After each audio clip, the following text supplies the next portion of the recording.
Jorge Luis Borges, Libro de Arena, capítulo 3. El Congreso. Mi nombre es Alejandro Ferri. Ecos marciales hay en él, pero ni los metales de la gloria ni la gran sombra del macedonio. La frase es del autor de Los Mármoles, cuya amistad me honró. Se parecen al modesto hombre gris que hilvana estas líneas en el piso alto de un hotel de la calle Santiago del Estero, en un sur que ya no es el sur.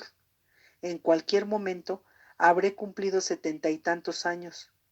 Sigo dictando clases de inglés a pocos alumnos, por indecisión o por negligencia o por otras razones.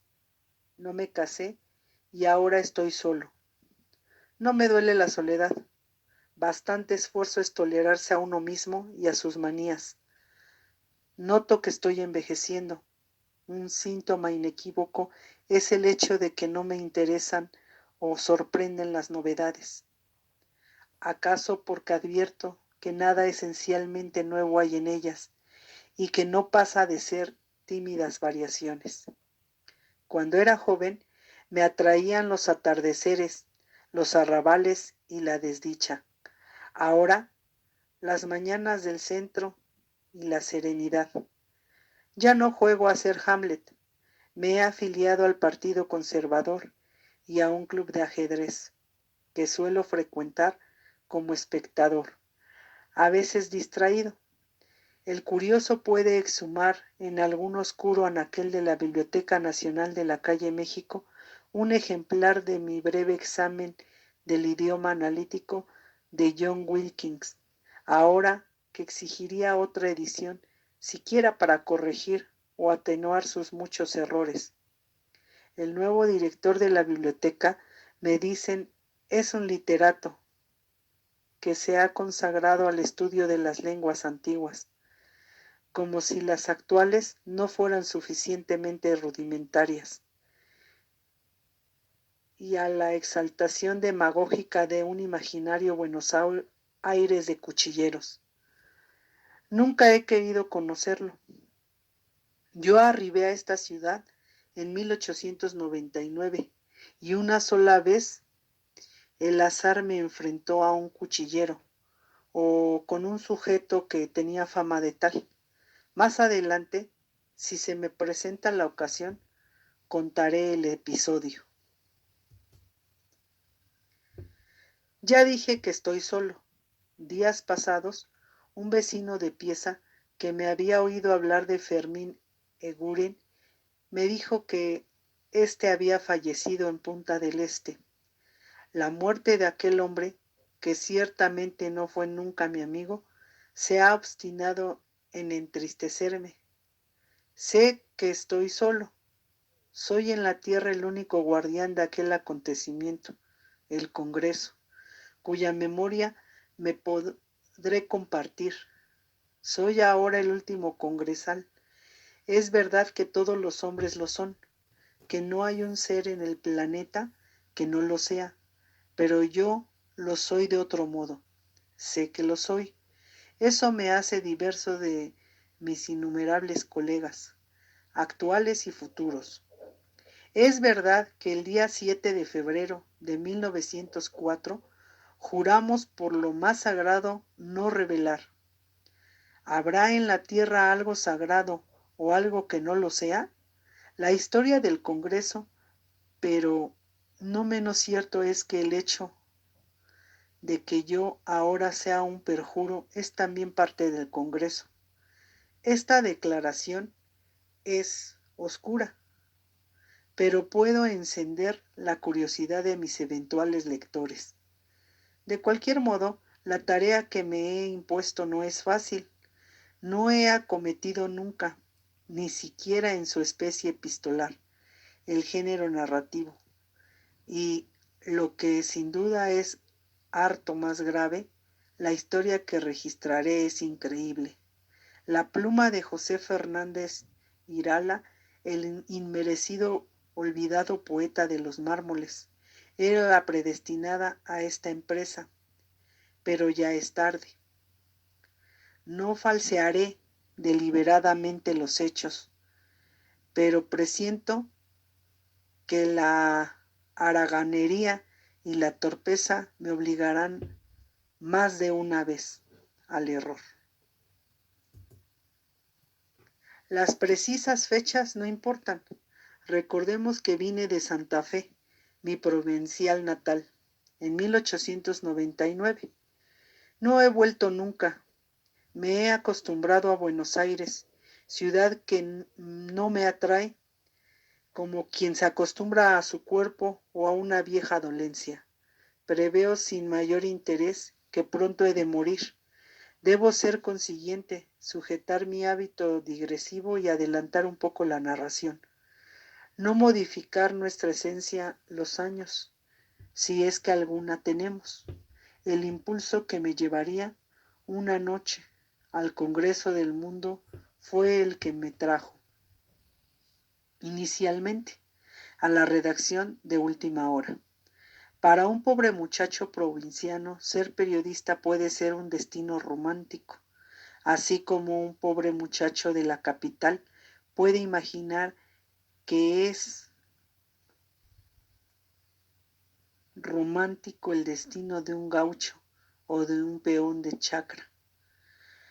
No me abochorna haber querido ser periodista, rutina que ahora me parece trivial.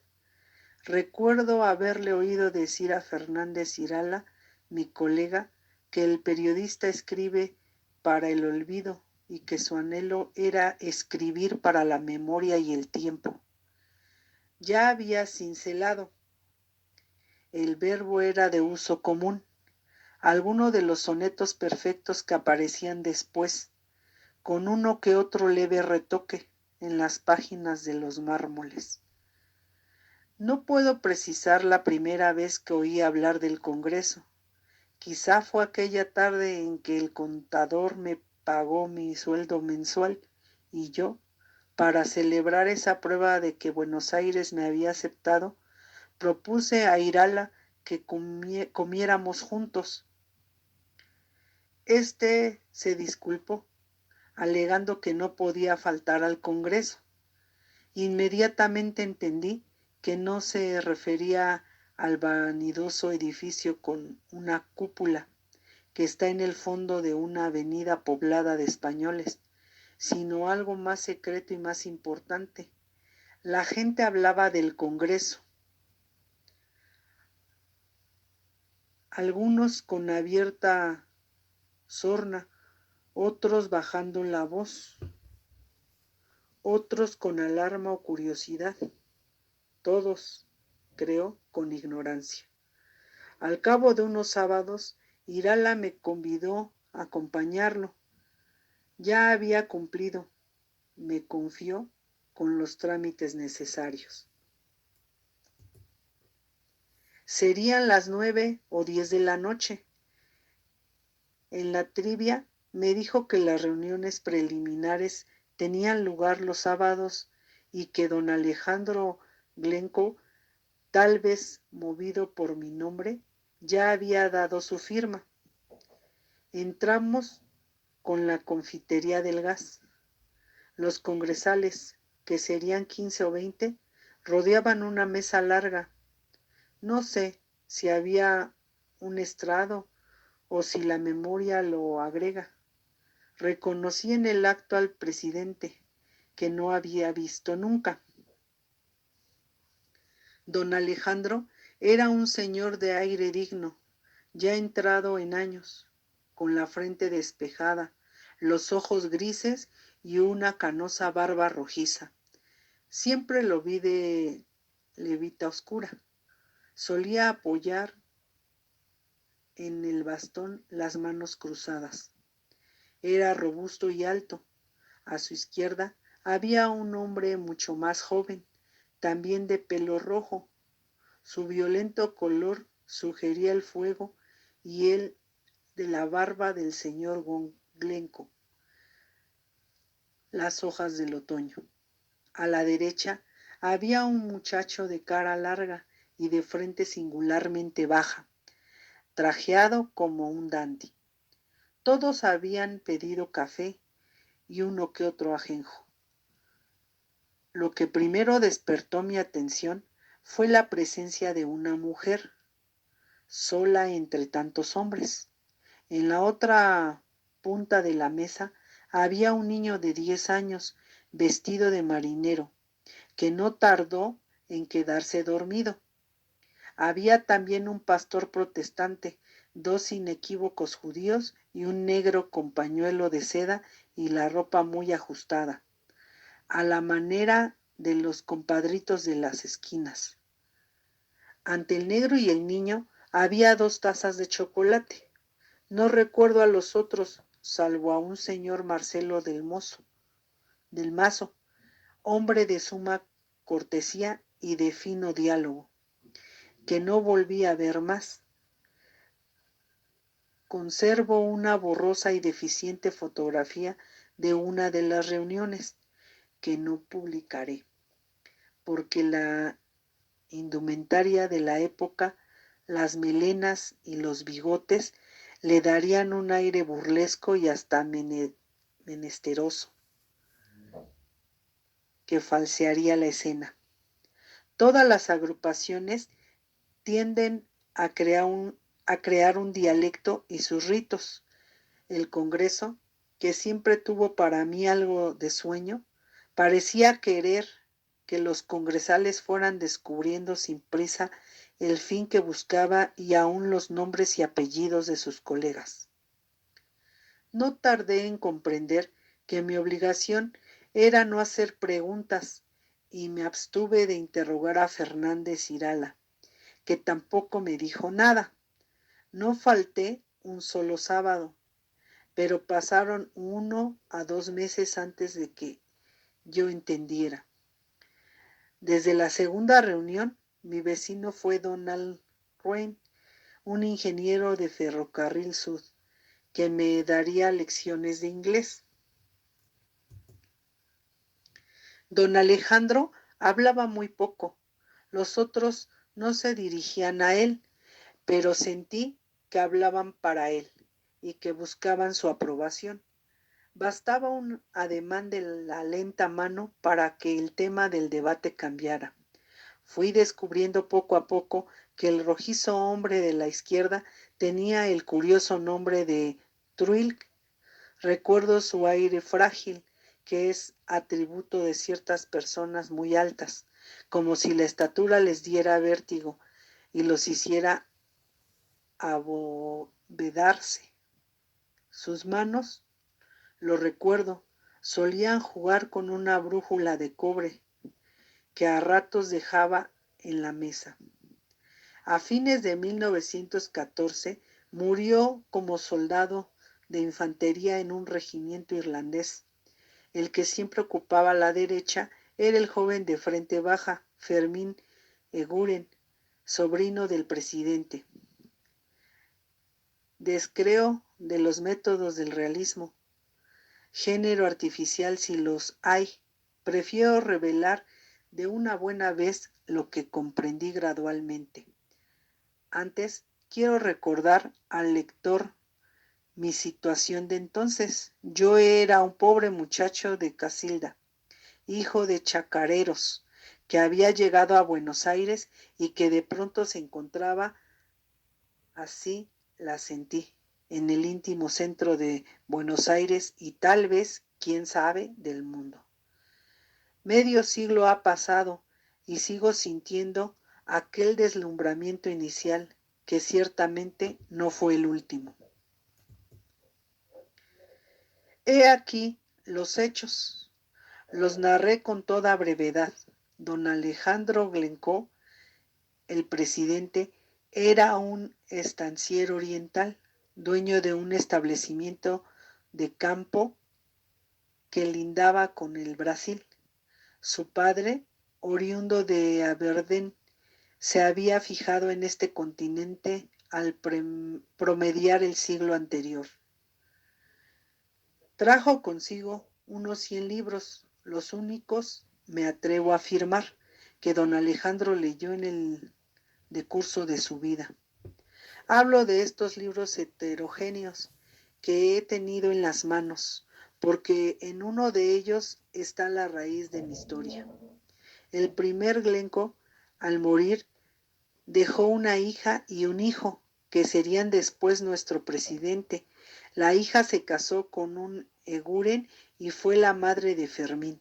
Don Alejandro aspiró alguna vez a ser diputado, pero los jefes políticos le cerraron las puertas del Congreso del Uruguay. El hombre se enconó y resolvió fundar otro Congreso de más vastos alcances. Recordó haber leído en una de las volcanías páginas de Carlyle el destino de aquel Anacharsis Clots, devoto de la diosa razón, que a la cabeza de 36 extranjeros habló como orador del género humano ante una asamblea de París. Movido por su ejemplo, don Alejandro concibió el propósito de organizar un congreso del mundo que representaría a todos los hombres de todas las naciones. El centro de las reuniones preliminares era la confitería del gas. El acto de apertura, para el cual se había previsto un plazo de 4 años, tendría su sede en el establecimiento de don Alejandro. Que como tantos orientales no era partido de Artigas, quería a Buenos Aires, pero había resuelto que el Congreso se reuniera en su patria. Curiosamente, el plazo original se cumpliría con una precisión casi mágica. Al principio cobrábamos nuestras dietas, que no eran deleznables, pero el fervor que a todos nos encendía hizo que Fernández Irala, que era tan pobre como yo, renunciara a la suya, y lo mismo hicimos los otros. Esa medida fue benéfica, ya que sirvió para separar las mies del rastrojo. El número de congresales disminuyó y solo quedábamos los fieles. El único cargo rentado fue el de la secretaria Nora Erfon, que carecía de otros medios de vida y cuya labor era abrumadora. Organizar una entidad que abarca el planeta no es una empresa baladí. Las cartas iban y venían, y asimismo los telegramas. Llegaban adhesiones del Perú, de Dinamarca y del Indostán. Un boliviano señaló que su patria carecía de todo acceso al mar y que esa lamentable carencia debería ser el tema de uno de los primeros debates.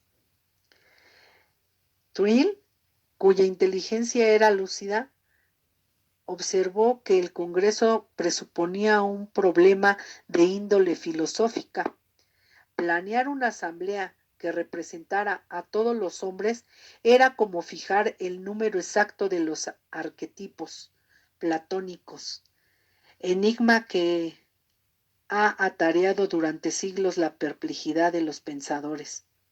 Sugirió que, sin ir más lejos, don Alejandro Glencoe podía representar a los hacendados, pero también a los orientales y también a los grandes precursores y también a los hombres de barba roja y a los que están sentados en un sillón. Nora Erford era noruega, representaría a las secretarias, a las noruegas o simplemente a todas las mujeres hermosas. ¿Bastaba un ingeniero para representar a todos los ingenieros, incluso los de Nueva Zelanda? Fue entonces, creo, que Fermín intervino. Ferry estaba en representación de los gringos, dijo con una carcajada. Don Alejandro lo miró con severidad y dijo sin apuro: el señor Ferry está en representación de los emigrantes, cuya labor está levantando el país. Nunca Fermín Eguren me pudo ver. Ejercía diversas soberbias, la de ser oriental, la de ser criollo, la de atraer a todas las mujeres, la de haber elegido un sastre costoso, y nunca sabré por qué, la de su estirpe vasca, gente que al margen de la historia no ha hecho otra cosa que ordeñar vacas. Un incidente de lo más trivial selló nuestras enemistades. Después de una sesión, Eguren propuso que fuéramos en la calle Junín. El proyecto no me atraía, pero acepté, para no exponerme a sus burlas. Fuimos con Fernández Irala al salir de la casa. Nos cruzamos con un hombre grandote.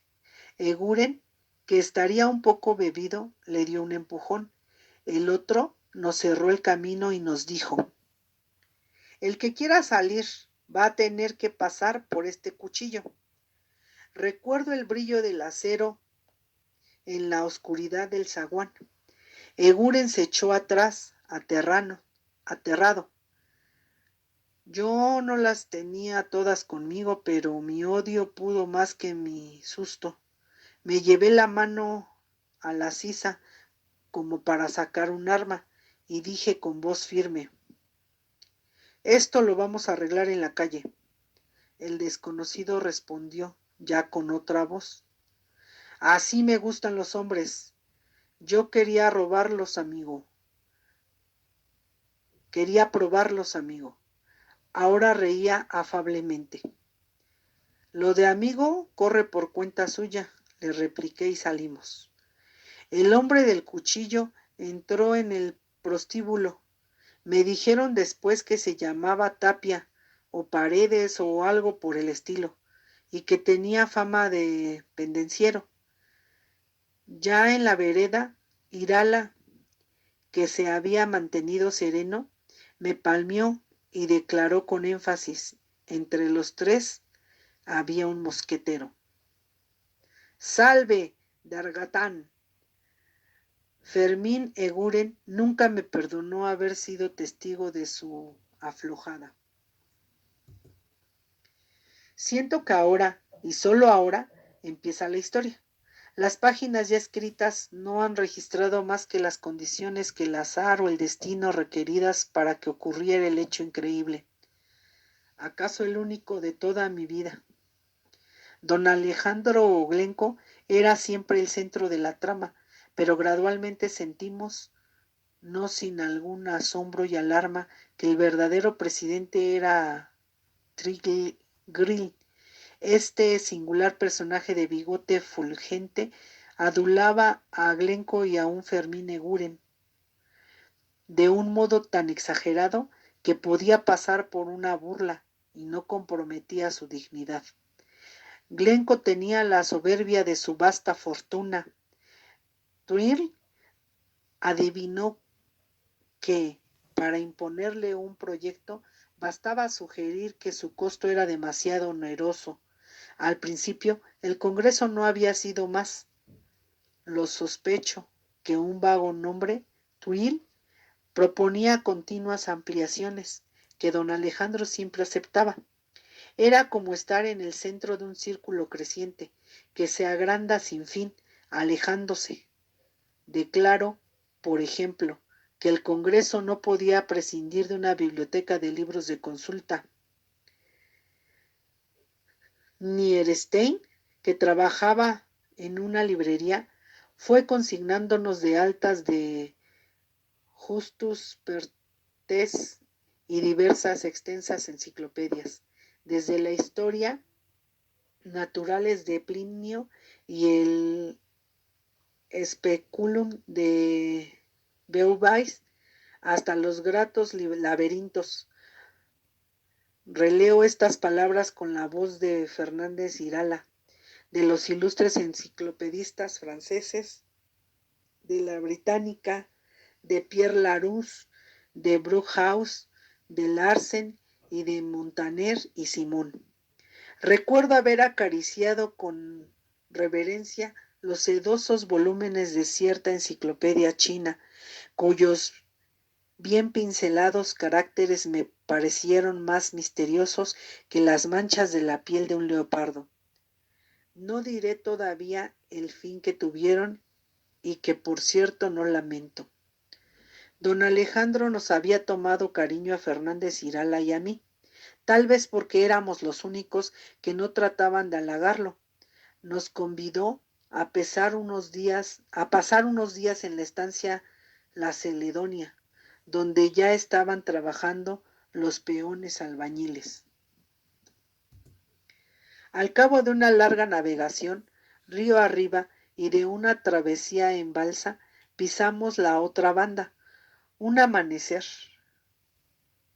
Después tuvimos que hacer noche en pulperias menesterosas y que abrir y cerrar muchas tranqueras en la Cuchilla Negra.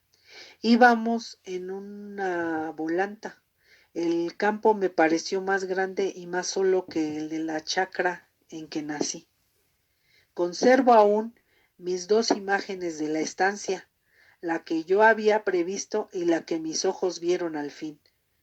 Absurdamente, yo me había figurado, como en un sueño, una combinación imposible de la llanura santafesina y del Palacio de las Aguas Corrientes. La Celedonia era una casa larga, de adobe, con el techo de paja a dos aguas y con un corredor de ladrillo.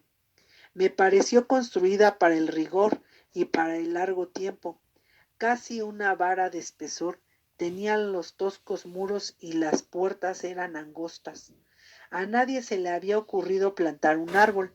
El primer sol y el último lo golpeaban. Los corrales eran de piedra, la hacienda era numerosa, flaca y guampuda. Las colas arremolinadas de los caballos alzaban al suelo. Por primera vez conocí el sabor del animal recién carneado. Trajeron unas bolsas de galleta. El capataz me dijo, días después, que no había probado pan en su vida. Irala preguntó, ¿dónde estaba el baño? Don Alejandro, con un vasto ademán, le mostró el continente. La noche era de luna, salí a dar una vuelta y los sorprendí vigilando por un ñandú. El calor, que no había mitigado la noche, era insoportable y todos ponderaban el fresco. Las piezas eran bajas y muchas y me parecieron desmanteladas. Nos destinaron una que daba al sur, en la que había dos catres y una cómoda, con la palangana y la jarra que era de plata. El piso era de tierra. Al día siguiente di con la biblioteca y con los volúmenes de Carlyle. Busqué las páginas consagradas al orador del género humano, Anacharsis Clots, que me había conducido aquella mañana y a aquella soledad. Después del desayuno, idéntico a la comida, don Alejandro nos mostró los trabajos. Hicimos una legua a caballo entre los descampados. Irala, cuya equitación era temerosa, sufrió un percance. El capataz observó sin una sonrisa. El porteño sabe apearse muy bien. Desde lejos vimos la obra. Una veintena de hombres había erigido una suerte de anfiteatro despedazado. Recuerdo unos andamios y unas gradas que dejaban entrever espacios de cielo. Más de una vez traté de conversar con los gauchos, pero mi empeño fracasó.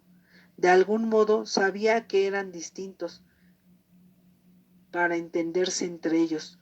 Usaban parcamente un gangoso español abrasilerado. Sin duda, por sus venas corrían sangre india y sangre negra. Eran fuertes y bajos. En la Celedonia yo era un hombre alto, cosa que no me había sucedido hasta entonces. Casi todos usaban chirapa y uno que otro bombacha, poco o nada tenía en común con los dolientes personajes de Hernández o de Rafael Obligado. Bajo el estímulo del alcohol de los sábados, era fácilmente violentos. No había una mujer y jamás oí una guitarra. Más que los hombres de esa frontera, me interesó el cambio total que se había operado en don Alejandro. En Buenos Aires era un señor afable y medido. En la Caledonia, el severo jefe de un clan, como sus mayores. Los domingos por la mañana les leía la Sagrada Escritura a los peones, que no entendían una sola palabra. Una noche, el capataz, un muchacho joven que había heredado el cargo de su padre, nos avisó que un agregado y un peón se habían trabado a puñaladas. Don Alejandro se levantó sin mayor apuro, llegó a la rueda, se quitó el arma que solía cargar, se la dio al capataz, que me pareció acobardado, y se abrió camino entre los aceros. Oí enseguida la orden: suelten el cuchillo, muchachos. Con la misma voz tranquila agregó: ahora se dan la mano y se portan bien. No quiero barullos aquí. Los dos obedecieron. Al otro día supe que don Alejandro lo había despedido al capataz. Sentí que la soledad me cercaba. Temí no volver nunca a Buenos Aires. No sé si Fernández Irala compartió ese temor, pero hablábamos mucho de la Argentina y de lo que haríamos a la vuelta. Extrañaba los leones de un portón de la calle Jujuy, cerca de la plaza del 11, o la luz de cierto almacén de imprecisa topografía, no los lugares habituales. Siempre fui buen jinete. Me habitué a salir a caballo y a recorrer largas distancias. Todavía me acuerdo de aquel moro que yo solía ensillar y que ya habrá muerto. ¿Acaso alguna tarde o alguna noche estuve en el Brasil? Porque la frontera no era otra cosa que una línea trazada por mojones. Había aprendido a no contar los días cuando, al cabo de un día, como los otros, don Alejandro nos advirtió: ahora nos vamos a acostar, mañana salimos con la fresca. Ya río abajo me sentí tan feliz que pude pensar con cariño en la Caledonia. Reanudamos la reunión de los sábados. En la primera, Trill pidió la palabra, dijo, con las habituales flores retóricas que la biblioteca del Congreso del Mundo no podía reducirse a libros de consulta, y que las obras clásicas de todas las naciones y lenguas eran un verdadero testimonio que no podíamos ignorar sin peligro. La ponencia fue aprobada en el acto. Fernández Irala y el doctor Cruz, que era profesor de latín, aceptaron la misión de elegir los textos necesarios. Trill ya había hablado del asunto con Nierstein. En aquel tiempo no había un solo argentino cuya utopía no fuera la ciudad de París. Quizá el más impaciente de nosotros era Fermín Eguren. Lo seguía Fernández Irala por razones harto distintas. Para el poeta de los mármoles, París era Berlín y Le Conte de Lisle. Para Eguren, una continuación mejorada de la calle Junín. Se había entendido, lo sospecho, con Twill. En otra reunión, discutió el idioma que usarían los congresales y la convivencia de que dos delegados fueran a Londres y a París a documentarse. Para fingir imparcialidad, propuso primero mi nombre y, tras una ligera vacilación, el de su amigo Eguren. Don Alejandro, como siempre, asintió. Creo haber escrito que Rouen, a cambio de unas clases de italiano, me había iniciado en el estudio del infinito idioma inglés. Prescindió en lo posible de la gramática y de las oraciones fabricadas para el aprendizaje y entramos directamente en la poesía, cuyas formas exigen la brevedad. Mi primer contacto con el lenguaje que poblaría mi vida fue el valeroso Requiem de Stevenson. Después vinieron las palabras que Percy reveló al decoroso siglo XVIII. Poco antes de partir para Londres conocí el deslumbramiento de Swinburne, que me llevó a dudar, como quien comete una culpa, de la eminencia de los alejandrinos de Irala. Arribé a Londres a principios de enero del 902. Recuerdo la caricia de la nieve que yo nunca había visto y que agradecí. Felizmente no me tocó viajar con Eguren. Me hospedé en una módica pensión a espaldas del Museo Británico, a cuya biblioteca concurría de mañana y de tarde en busca de un idioma que fuera digno del Congreso del Mundo. No descuidé las lenguas universales, mas asomé al esperanto, que el lunario sentimental califica de equitativo, simple y económico, y al Balapuk, que quiere explotar todas las posibilidades lingüísticas, declinando los verbos y conjugando los sustantivos. Consideré los argumentos en pro y en contra de resucitar el latín, cuya nostalgia no ha cesado de perdurar al cabo de los siglos. Me demoré asimismo en el examen del idioma analítico de John Wilkins, donde la definición de cada palabra está en las letras que lo forman. Fue bajo la alta cúpula de la sala que conocí a Beatriz. Esta es la historia general del Congreso del Mundo, no la de Alejandro Ferri, la mía, pero la primera abarca a la última, como a todas las otras. Beatriz era alta, esbelta, de rasgos puros y de una cabellera bermeja, que pudo haberme recordado y nunca lo hizo, la del oblicuo Trill. No había cumplido los 20 años. Había dejado uno de los condados del norte para ser alumna de letras de la universidad. Su origen, como el mío, era humilde. Ser de una cepa italiana en Buenos Aires era un decoroso. En Londres descubrí que para muchos era un atributo romántico. Pocas tardes tardamos en ser amantes. Le pedí que se casara conmigo, pero Beatriz Frost, como Nora Erford, era devota de la fe, predicaba por Ibsen y no querían atarse a nadie. De su boca nació la palabra que yo no me atrevía a decir.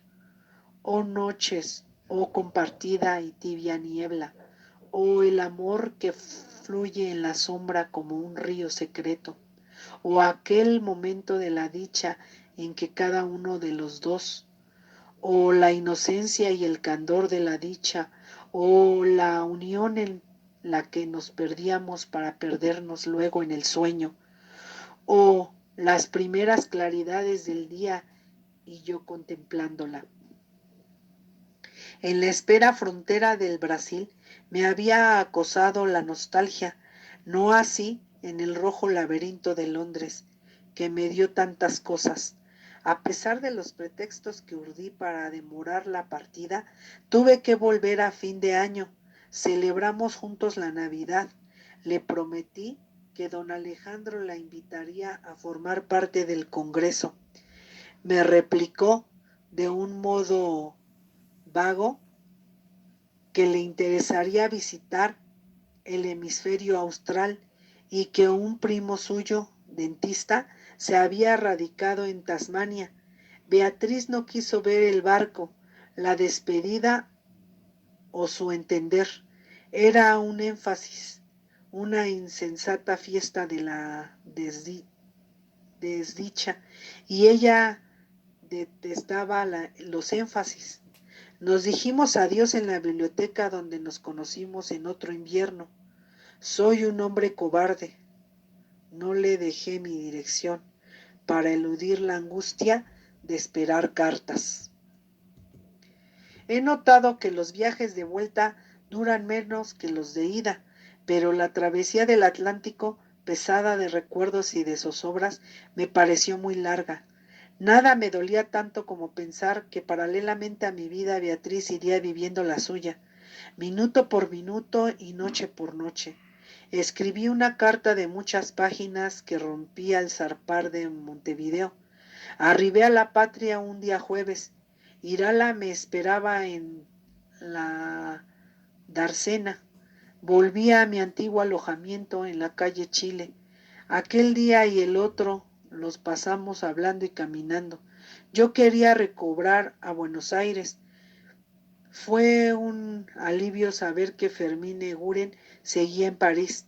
El hecho de haber regresado antes que él atenuaría de algún modo mi larga ausencia. Irala estaba descorazonado.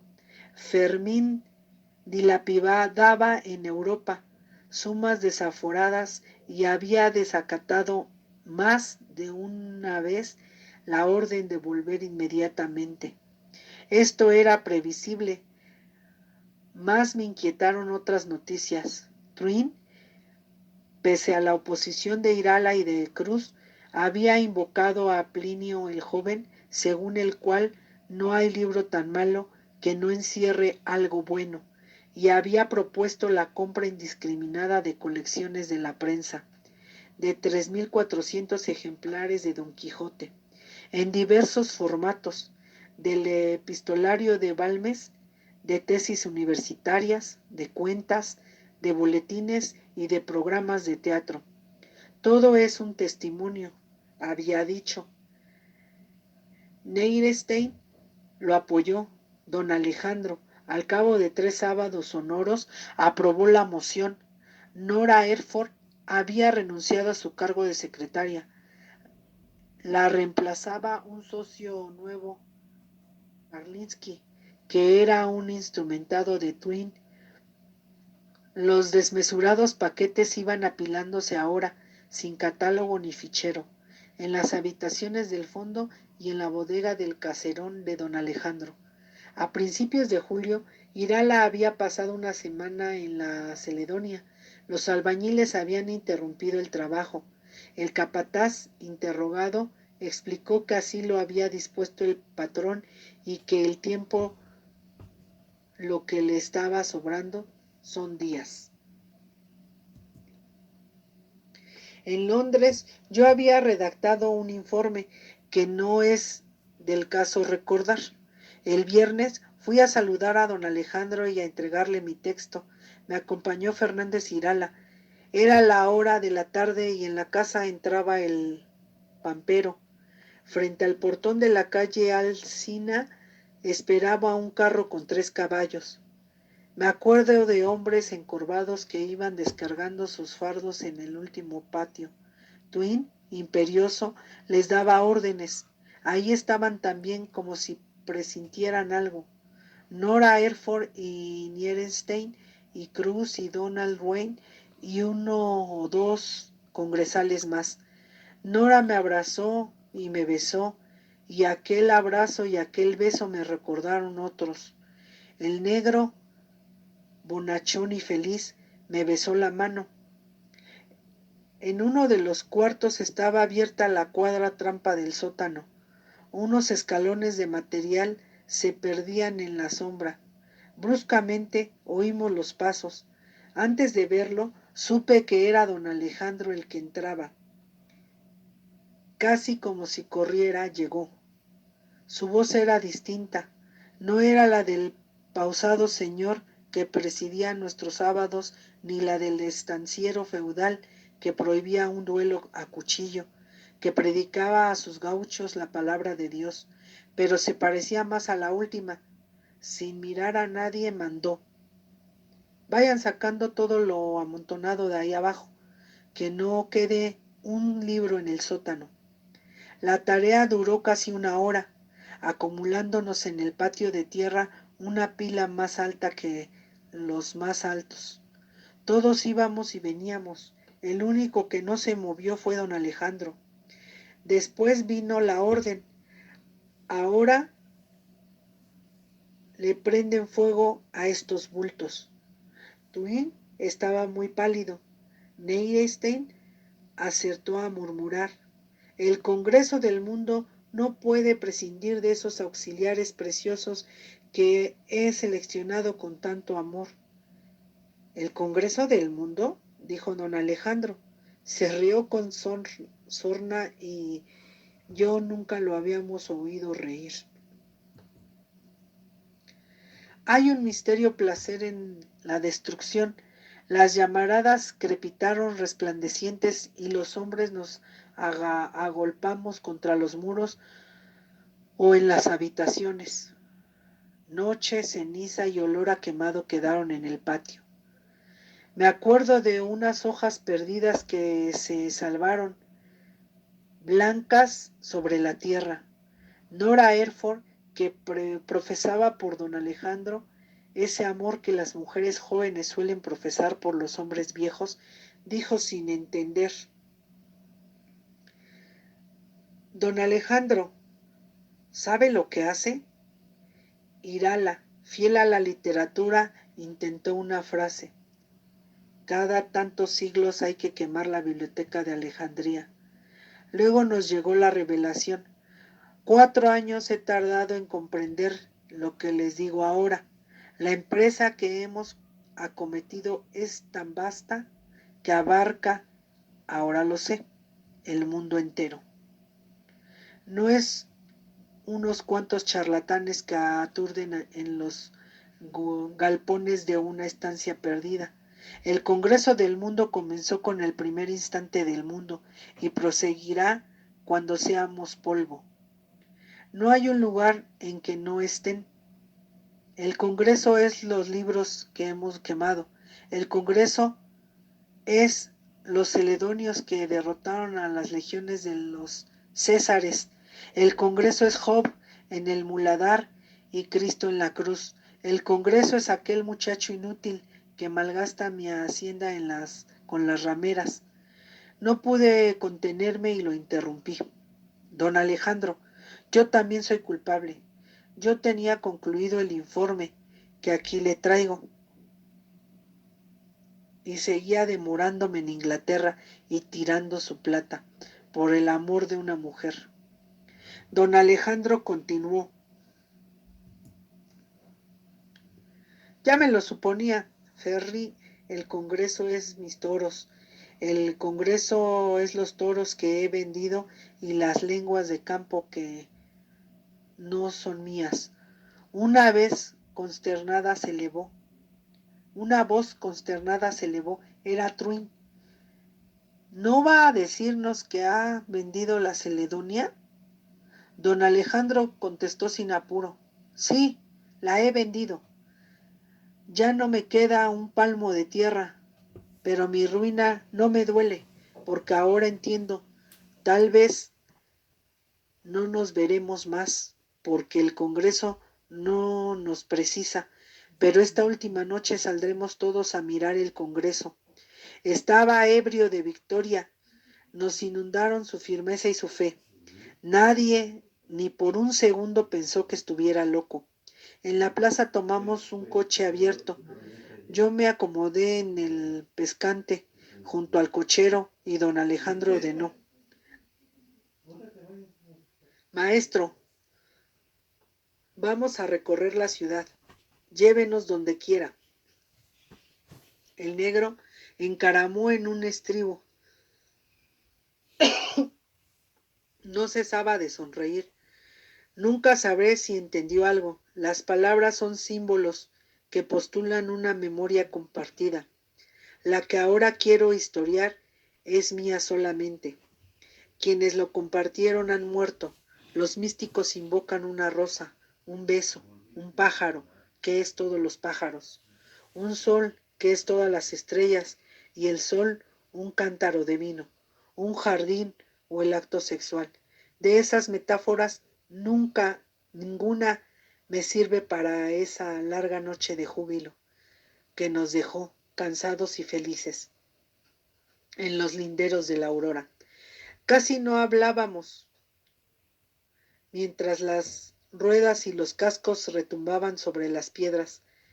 Antes del alba, cerca de un agua oscura y humilde, que eran tal vez Maldonado o tal vez Riachuelo.